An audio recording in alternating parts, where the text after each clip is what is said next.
Bienvenidos a Hable con ellas, un programa que les presenta las voces de mujeres y feministas candidatas al Congreso 2020-2021.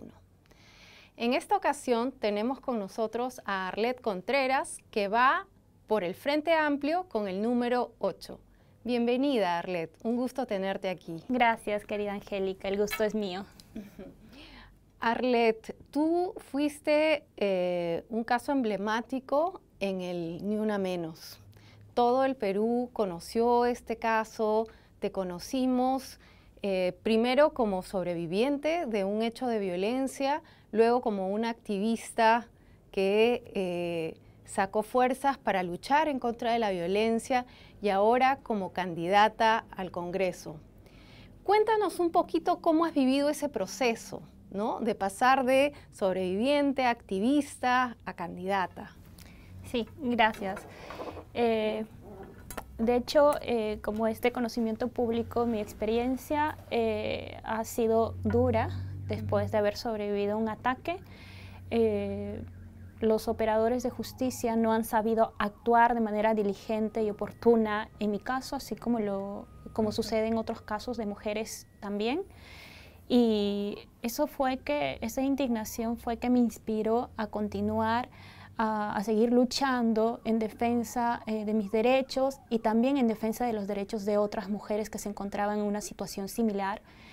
Y fui conociendo a más mujeres, también activistas en defensa de los derechos de las mujeres, y es así como me convertí también en una activista y no he dejado de luchar desde ese entonces. Ya son más de 4 años y bueno, ahora continúo con mi labor, continúo con mi lucha en este nuevo escenario.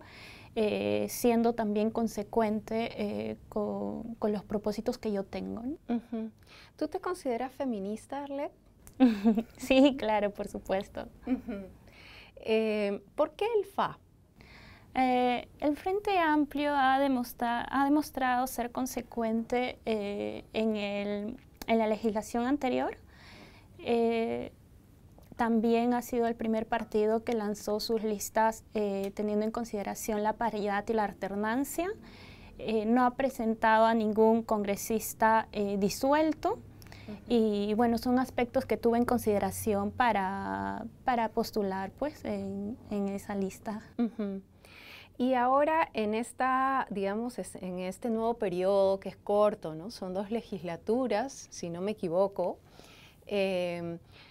Yo he escuchado que tú estás promoviendo una agenda mujer. Así es. ¿Nos podrías contar en qué consiste la agenda mujer? La agenda mujer, que es como la hemos denominado, busca representar a las mujeres en su diversidad, busca promover y defender los derechos de las mujeres, cumpliendo las labores de los congresistas. Bueno, en este espacio tendríamos más oportunidades las mujeres y para poder hacer escuchar nuestra voz, ¿no? Desde el Parlamento. Pues muchas veces en mi labor como activista me he sentido bastante indignada, pero además también bastante limitada porque no podíamos hacer más y porque las activistas no tenemos poder de decisiones. Y bueno, desde el Congreso hay muchas cosas que se pueden hacer. Entonces, ese es mi principal incentivo para continuar también en defensa de los derechos de las mujeres. Y bueno, pues sabemos que vivimos en un país violento, machista, por el que nosotras las mujeres pues estamos luchando de manera constante, ¿no? En contra de la violencia de género. ¿Y cuál sería como una medida legislativa así clave para ti en este periodo? Tengo una serie de propuestas. Puedo mencionar, por ejemplo, una de las más importantes, porque he pensado también y en realidad se ha trabajado en base a las experiencias de otras mujeres que también he conocido, a más grupos y colectivos que también integran mujeres. Y en realidad todas pedimos lo mismo, pedimos justicia, ¿no? Una vez de que se hayan vulnerado los derechos de las mujeres y hayan sido afectadas gravemente, todas coincidimos en nuestro pedido de justicia, ¿no? cuando hablemos de justicia, pues en realidad en nuestro país no hay justicia oportuna, ¿no? Entonces, pensábamos en una especie de justicia más de tipo restaurativo, ¿no? Que ayude a sanar a las mujeres después de haber sufrido un episodio de violencia. Promover un sistema integral de reparaciones a favor de las mujeres, de sus familiares y de los niños que dejan y niñas que también quedan en orfandad, ¿no? Entonces es importante también pensar en estas personas porque sabemos que el tipo de justicia que tenemos en nuestro país es netamente sancionador y la reparación es algo que nunca, en la mayoría de los casos, suele ejecutarse, ¿no? Entonces ni siquiera funciona un tipo de justicia sancionadora en nuestro país porque en la mayoría de casos, por ejemplo, por feminicidio en este año, pues no hay sentenciados, ¿no? Y en el año pasado pues tampoco, o sea, no hay sentencia, o sea, hay una investigación, una detención puede ser preliminar o preventiva, pero después quedan en total impunidad. Si no es que continúan libres, es que están prófugos. Entonces también no se aplica, no se logra la justicia en nuestro país y esto es por deficiencia exactamente de operadores o agentes estatales, ¿no? Entonces también es importante tener ahí una labor fiscalizadora permanentemente viendo y defendiendo los derechos de las mujeres, ¿no? Y su real acceso a la justicia. Arlet, y cuando tú hablas de justicia restaurativa, creo que eso es algo bien importante, sobre todo viniendo de alguien como tú que ha pasado por este proceso y que sabes desde la propia experiencia qué cosa necesita una mujer para sentir que está reparada, ¿no? Que se le ha restaurado y que se le ha dado acceso a la justicia. Para ti, por ejemplo, ¿qué hubiera significado justicia en tu caso? Mira, imagínate que quisiera corregirte en lo que acabas de mencionar porque ni siquiera mi proceso ha concluido, ¿no? Entonces no soy una persona que ha pasado ya, o sea, esta etapa, ¿no? Es lo que más he deseado y ansiado durante todo este tiempo, cerrar ese ciclo de mi vida y poder continuar con las cosas que yo tenía pendiente como cualquier otra persona. Claro. Sin embargo, hacer prevalecer tus derechos, poner una denuncia, en realidad termina siendo el inicio de un camino tortuoso, inacabable para las mujeres, porque enseguida que encontramos un montón de barreras burocráticas, encontramos corrupción, encontramos muchos problemas más que enfrentamos las mujeres y no podemos alcanzar justicia. Yo no te podría decir qué es la justicia para mí en este momento porque no he podido alcanzarla. Entonces todavía estoy en esa lucha, todavía estoy en ese camino, tengo un proceso todavía que no ha concluido y que mientras más tiempo dura, más me afecta, o sea, más perjuicio hay para mi vida, ¿no? O sea, son más años de mi vida, ¿ya? Que en realidad ni los operadores tienen en consideración, pues, y el Estado, pues, no hace nada por las mujeres. Entonces, es importante también darle atención y ver el otro lado de la moneda y pensar en las mujeres que han sido afectadas y vulneradas en sus derechos, ¿no? Entonces, por eso hablaba de un tipo de justicia restaurativa y es importante ir pensando y reforzando el concepto y ver la manera de hacerles llegar la justicia que tanto exigen las mujeres y que por derecho les corresponde. En tu caso, por ejemplo, ¿tú qué sientes que necesitas para poder decir finalmente se hizo justicia en mi caso? Que el caso se resuelva para empezar.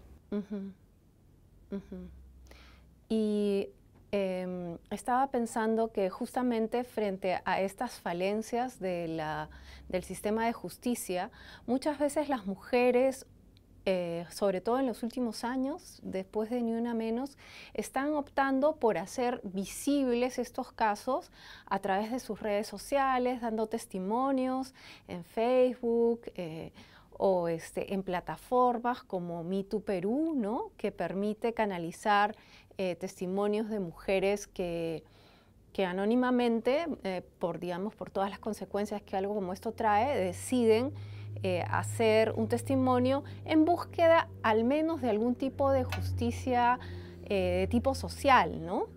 Donde se reconozca su caso de violencia y donde hay algún tipo de sanción al menos social para el perpetrador.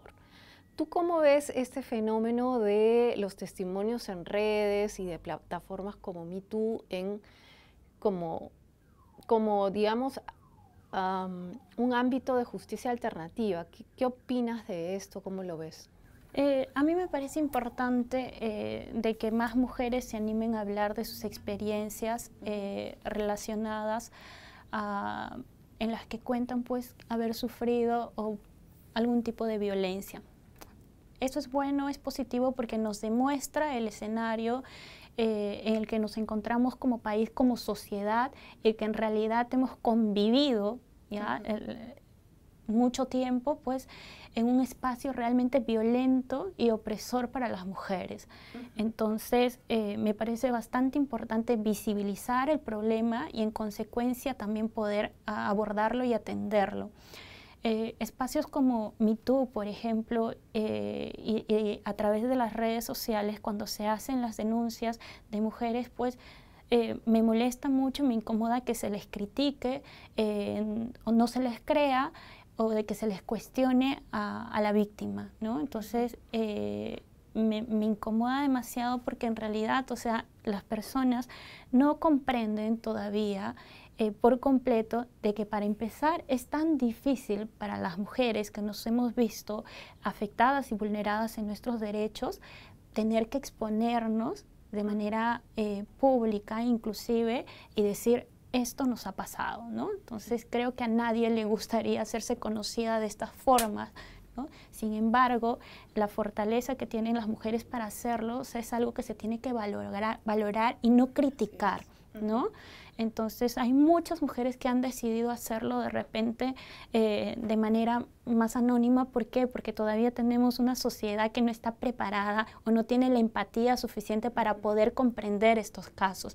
Y eso se respeta. Nosotros no tenemos por qué exigirles a las mujeres de qué formas tienen que actuar después de haber padecido violencia o cómo ser víctimas. No hay un manual para las mujeres, ¿no? Entonces es importante también respetar estos espacios, respetar a estas mujeres y no atacarlas, no vulnerarlas, no volver a revictimizarlas, ¿no? Ellas necesitan de todo nuestro apoyo y hay que brindarles todo nuestro apoyo como sociedad. Estoy recordando que uno de los primeros espacios en redes sociales donde las mujeres empezamos a hablar de la violencia fue este primer chat, grupo cerrado para la marcha de Ni Una Menos, ¿no? Allá en el 2016. Y fue increíble la cantidad de testimonios que llegaron, ¿no?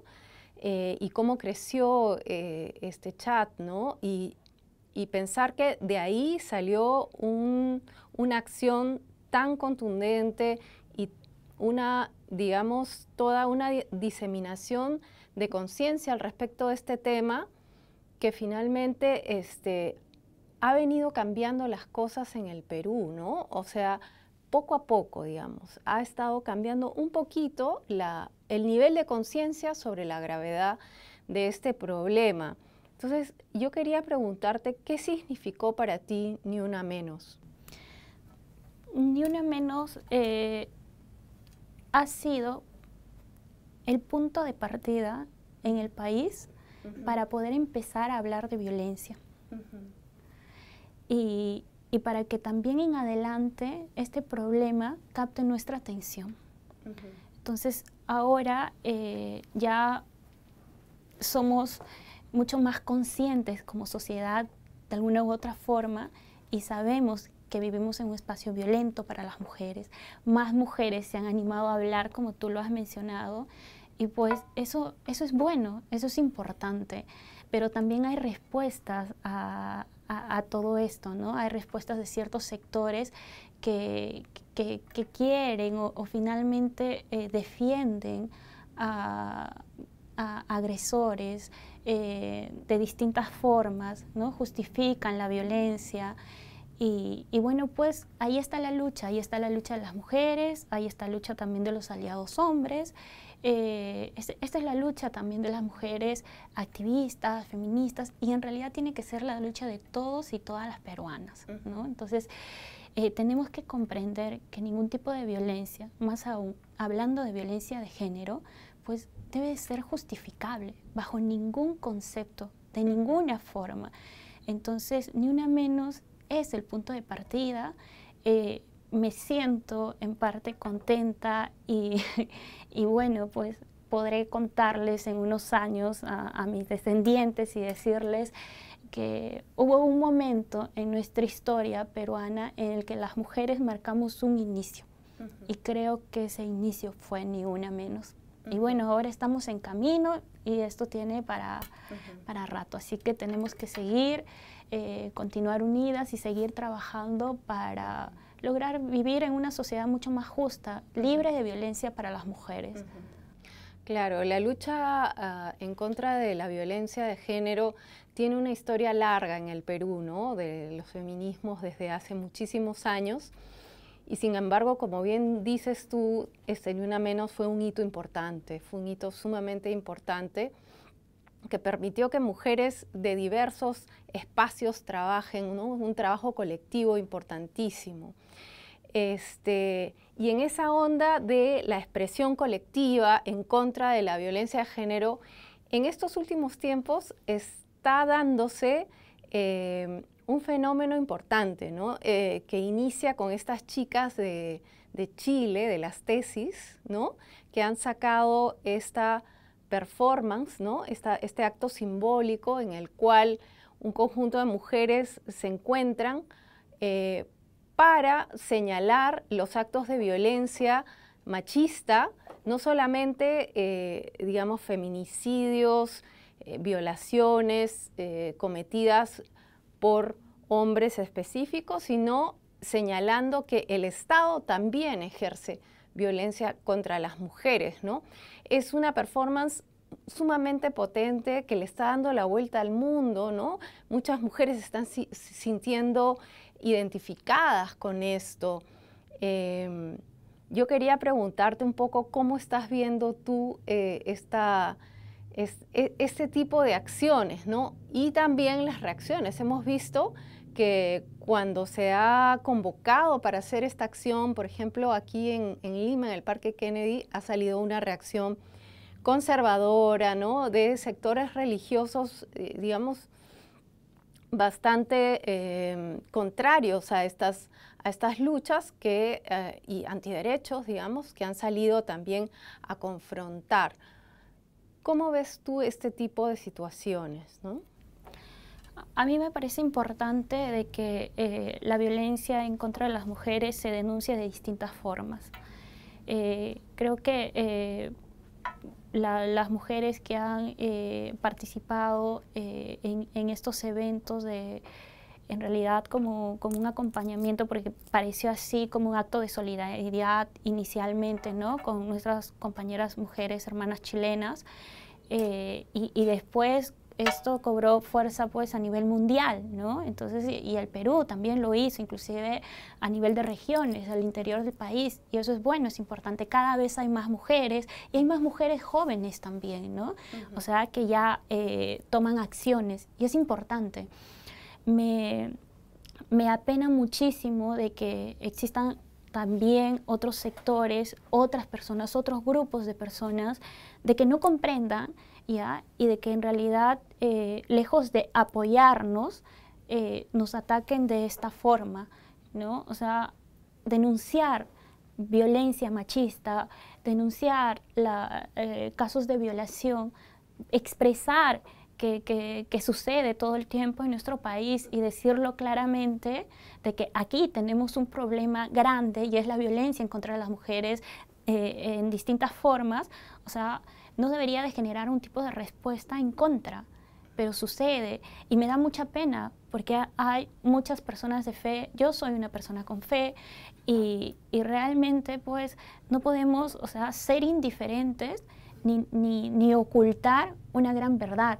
Y la verdad es que en este país matan, violan mujeres todo el tiempo. Entonces es importante también darnos cuenta, ser conscientes, ser empáticos y estar del lado correcto. Y estar del lado correcto es exactamente defender, entender, comprender y acompañar a las personas que se han visto vulneradas en sus derechos. O sea, también hay que tomar acciones de manera colectiva. La defensa de los derechos de las mujeres no es algo que le atañe solamente a un grupo u otro grupo, sino en realidad debería de comprometernos a todos y todas las peruanas, a todos los sectores. Entonces, yo espero que en estos espacios pues tomen mayor conciencia y realmente también se interesen por el problema real, ¿no? Que es la violencia en contra de las mujeres, y denunciarlo nunca va a estar mal, así se haga de manera pública o mediante recursos formales. Entonces sí me apena este tipo de respuestas, me indigna las formas de cómo también, o sea, se generan tipo de confrontaciones o ataques porque es más violencia. O sea, en realidad me apena de que estos sectores pues no comprendan todavía la magnitud y el impacto que genera la violencia en contra de las mujeres. Y bueno, estos sectores, digamos, sectores, vamos a decirlo así, extremos dentro del espectro religioso, porque como tú dices, personas de fe hay de diferentes posturas, no podemos generalizar, ¿no? El hecho de formar parte de un grupo religioso no quiere decir necesariamente tener una postura extrema como la que muestran estos grupos antiderechos, ¿no? Claro. Y en ese sentido, yo quería preguntarte cómo ves también la acción de estos grupos antiderechos en la política, ¿no? Porque tenemos que estos grupos antiderechos ya desde hace algunos años están acusando que existe una ideología de género, ¿no? Y ahora pretenden también llegar al Congreso, ¿no? ¿Tú qué opinas de la presencia de estos grupos en la política y cómo te colocas en cuanto al enfoque de género, ¿no? Eso te quería preguntar. Bueno, todos tenemos derecho a participar en política para empezar, ¿no? O sea, la representación también es algo que deviene de un grupo que coincide contigo, ¿no? Entonces, eso, lo de la participación se respeta, pero eso sí, es importante pensar en las personas. Es importante no negarles derecho a las personas. Es importante defender causas en relación a problemas reales que tenemos en nuestra sociedad, ¿no? Yo considero que el enfoque de género es importante y es necesario porque exactamente por falta y ausencia de enfoque de género es que los jueces no han sabido resolver mi caso, ¿no? Han aplicado estereotipos y así le sucede a muchas mujeres más de un caso que pudo haberse resuelto de manera mucho más rápida, celere, oportuna. En Ayacucho, pues imagínate, hemos tenido que trasladar el proceso y esto todavía continúa y no sabemos ni siquiera de cuándo acabar.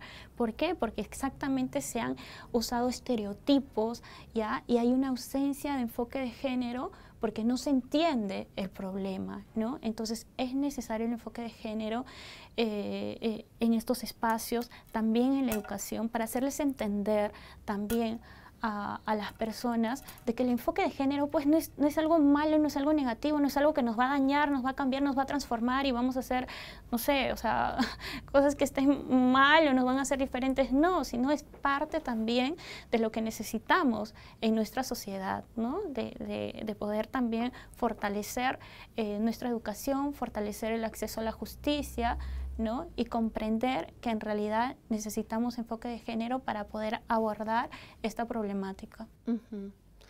Arlet, ¿tú crees que la mayor presencia de mujeres en la política tiene el potencial de traer un cambio en cómo se hace política en nuestro país?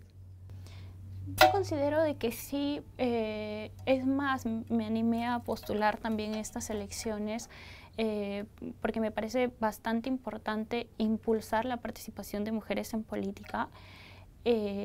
Necesitamos en realidad también llegar a espacios de toma de decisiones y empezar a resolver sobre los problemas que nosotras ya conocemos, ¿no? Entonces, veo bien de que hayan pues mujeres también participando en estos espacios. El tema aquí es, ya está bien, hay participación femenina en las listas para estas elecciones congresales, que además ya se había aprobado la paridad y la alternancia, ¿no? Y ahora se va implementando de manera progresiva. Pero de toda esta cantidad de mujeres, ¿cuánto la población, la ciudadanía, que además somos más del 50% mujeres, o sea, elegimos también a las mujeres como nuestras representantes en este Parlamento, ¿no? Entonces, no hemos tenido un Congreso con mayoría de mujeres hasta ahora, y sería importante también darles la oportunidad de participar, de elegir a las mujeres en este Congreso, ¿no? Entonces, muchos vemos este nuevo periodo con mucha expectativa, ¿no? Y es importante también empezar a forjar las bases para el cambio que tanto pedimos, ¿no? Yo considero de que hay un gran potencial en las mujeres y que necesitamos salir del espacio privado y acercarnos más al espacio público, que es el espacio donde nos han negado durante muchos años poder accederlo, ¿no? Entonces, sí veo bien la participación de mujeres, pero también vería bien la participación de la ciudadanía al momento de elegir mujeres en este periodo legislativo. Arlet, para ti, ¿qué es hacer política? ¿Cómo entiendes tú la política? Hacer política para mí es poder tomar acciones y decisiones en pro de la ciudadanía en general, ¿no? Del pueblo peruano, de las personas que más lo necesitan, que se encuentran en situación de vulnerabilidad o desventaja, ¿no? Eso es lo que también me incentiva a participar en estas elecciones, involucrarme en el ámbito político, porque tengo propósitos claros, ¿no? Y eso es importante, seguir avanzando, continuar con mi camino y bueno, poder lograr también y sentir esa satisfacción de poder haber hecho algo, ¿no? En pro de estas personas que más lo necesitan. Para mí también hacer política es importante, hacer política para las mujeres, ¿no? Pensando en las mujeres, ya hemos superado la cifra de años anteriores, de los últimos 10 años, según registros del Ministerio de la Mujer, y ya van alrededor de 160 feminicidios. Vamos a superar los 160 feminicidios este año, la cifra más alta. Estamos en la cúspide de la violencia más letal, en la que ya han quitado la vida a 160 mujeres, ¿no? Y es importante que el Estado peruano en general preste atención y priorice la lucha en contra de la violencia en las mujeres, y propongo que este año, el 2020, pues tenga la denominación del año en contra de la violencia hacia las mujeres, en contra del feminicidio. Esa tiene que ser nuestra consigna para este 2020. Bueno, ya el tiempo nos está ganando, pero antes de despedirnos, si tuvieras algo que añadir o algún mensaje que les quieres dejar a las personas que nos están mirando. Claro, por supuesto. Bueno, quiero ahora dirigirme a ustedes, invitarlos a acompañarme en este nuevo proyecto que es político, marcando la flor y el número 8. Recordemos siempre que la lucha en contra de la violencia de las mujeres nos involucra a todos y a todas los peruanos, ¿no? No necesito mucha presentación, muchos de ustedes me conocen a través de una experiencia pues sumamente dolorosa, pero también conocen de mi activismo, conocen de mi lucha, me conocen como persona, y eso es importante, que necesitamos también personas realmente comprometidas para que nos representen y puedan trabajar en pro de los derechos de las demás personas. Muchas gracias, Arlet. Bueno, con ustedes hasta la próxima edición de Hable con Ellas.